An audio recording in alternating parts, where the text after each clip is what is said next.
Kebakaran hebat melanda 2 unit ruko berlantai 4 di kawasan Cengkareng, Jakarta Barat pada Senin dini hari.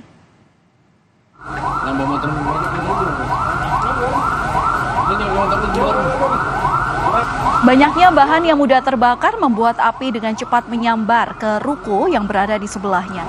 Sejumlah petugas harus menggunakan tabung oksigen untuk menjangkau titik api yang berada di area dalam ruko. Meski sempat membesar, api akhirnya dapat dipadamkan 1 jam kemudian setelah 16 unit mobil damkar diterjunkan ke lokasi. Kebakaran ini diduga akibat adanya hubungan pendek arus listrik di salah satu ruko penjual mainan.